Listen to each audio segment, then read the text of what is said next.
4/10 of a mil tax increase. Nobody ever wants to raise taxes. Everybody says that every 4 years when you run. But the fact of the matter is, when you get in here and you see what's going on, and you have different stuff thrown at you on a daily basis, well, Children and Youth has to place 2 extra kids this month, but they only budgeted for 10. This makes 12. Now that's going to put them over budget for that month.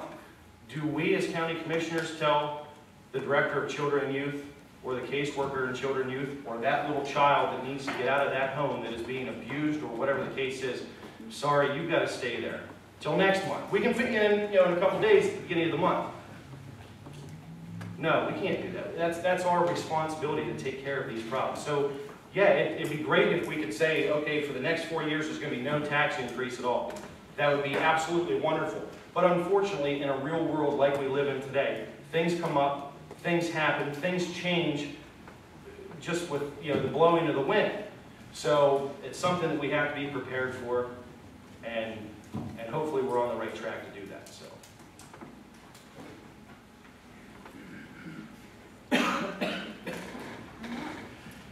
I think all candidates agree on the need to hold the line on taxes. But there are some programs or initiatives that might be crucial to the economic future of the county or the protection of its citizens. What program or initiative do you think is so critically important that it deserves a tax increase to support, continue, or create? Who's up first? We go back to Adam. Okay. That's a good question, Lana. There's obviously a lot of programs that we deal with here in the county that are economic related, development related. One of the biggest ones that we deal with is CDBG funding. CDBG funding comes from the federal government through the state government to us here at the local level. We're given a certain allocation of it every year, and every year for the last 4 years. That's one of these grants that's out there that we are getting, but every year that level goes down and down and down. We're to the point right now where normally this time of year we've got a list of projects selected, and we're getting ready to submit all the final approvals for the state to say, yes, you're getting the money for this project. We got notice a few weeks ago from the state that we're not even to go that far yet because we don't know how much money we're getting. So in my eyes, that's a program that if it would ever be cut bad enough, that maybe that does need some sort of tax increase to keep that running. That money is very vital to certain areas of this county. Obviously, there's areas that don't qualify for the CDBG funding. There's different regulations that have to be followed. But you get some of the smaller municipalities in this area that count on getting some of that CDBG funding every year, whether it's to help with an infrastructure project, whether putting new sewer lines, water lines, and things of that nature. And if they don't have that type of money to rely on, then you're looking at major problems with some of these smaller outlying municipalities.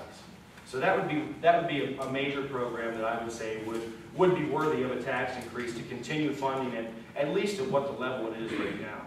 But like I said, 4 years, it's gone down and down and down every year. So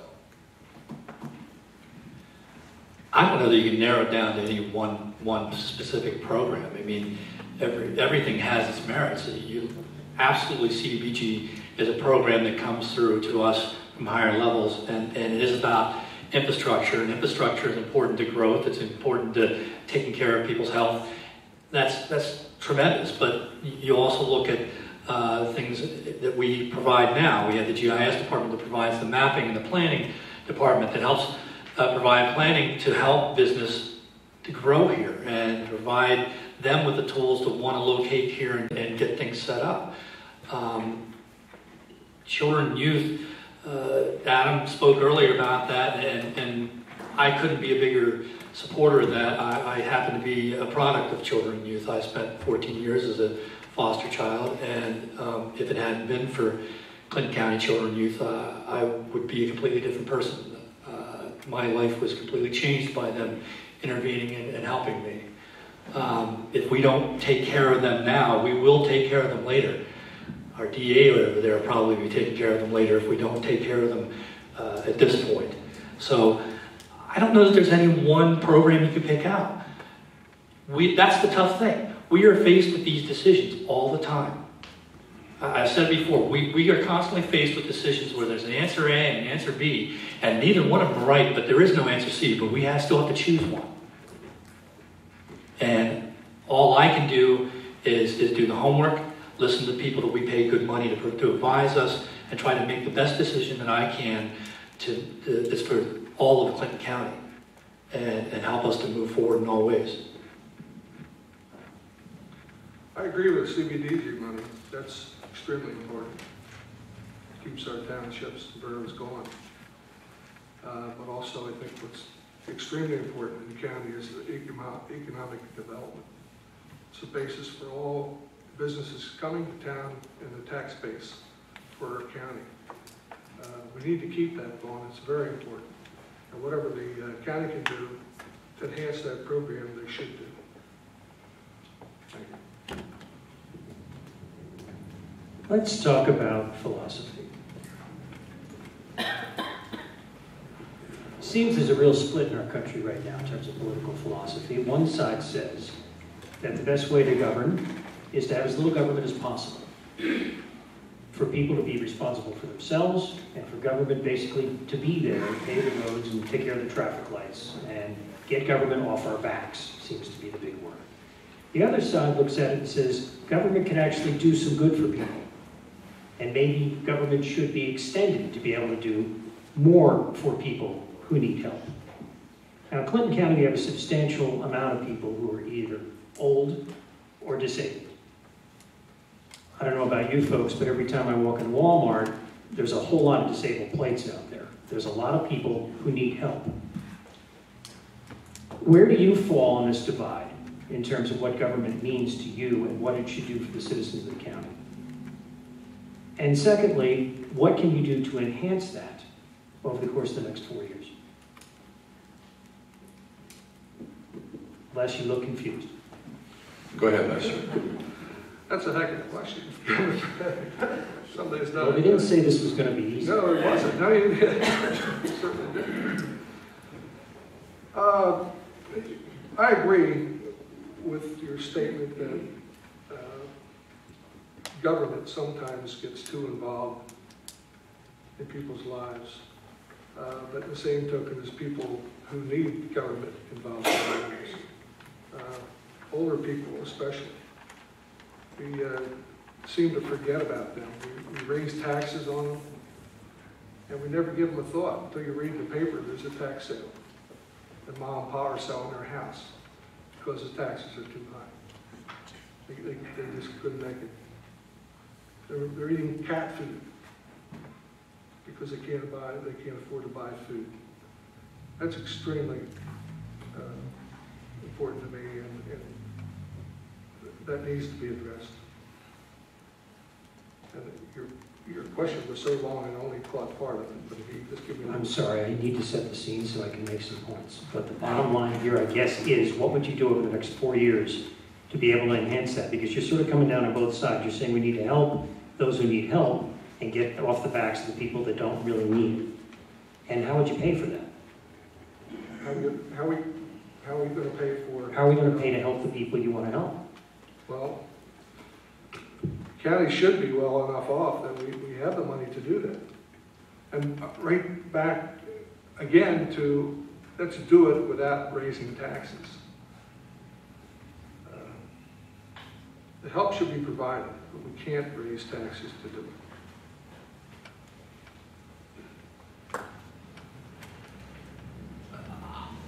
I'm baffled. I'm not sure where the magical money is going to come from, but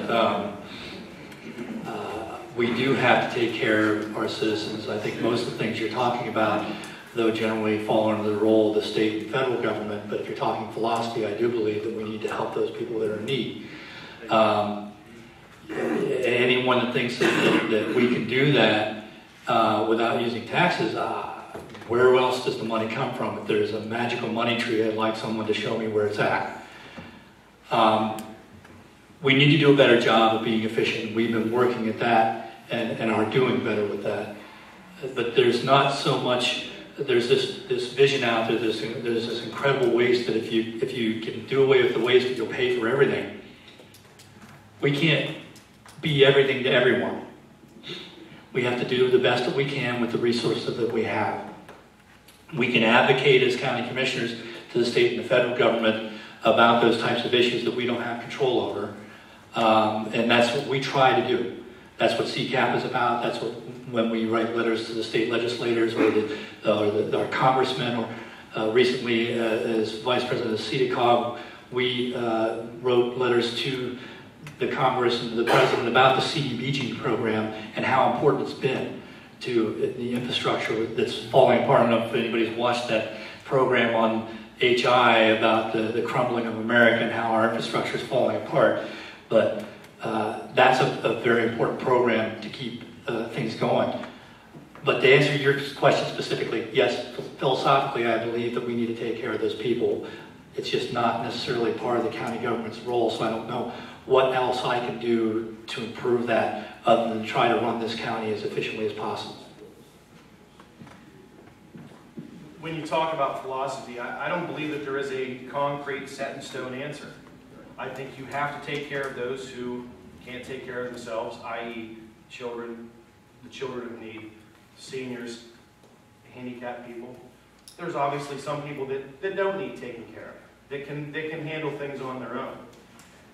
One of the things that I'm really proud of being a part of here in the county is the fact that we have a county nursing home to take care of people like that. And it is one of the best homes in the state. When the state comes through to do their inspections, we are always scoring very high, in the top probably 2% of all the county-owned homes in the state. We just hired a new administrator of the home, and even after she got the job, we'll say, she emphatically told us that as many nursing homes as she's been in, that this is the best one that she's been in. And I'm very proud of that because I've got 2 grandparents that are living up there now. I've got one in the home itself and one in the apartment complex that we own within there. So we are doing what we can for a limited amount of seniors right now. Obviously, there's only so many beds that we can fill up in that nursing home. And we do that without having to pay any county money out. As a matter of fact, the company that runs it for us pays us to come in and run it. They pay us $24,000 a year in lieu of taxes. So in some areas, we're doing really good with it. There's other areas that I think we could be doing a little bit more, but it comes down to, like what Joel and Les both said, where's the money coming from? You have to prioritize, you have to set the priorities where you think they should be, and go from there. Okay, next question, we'll start with Joel to answer.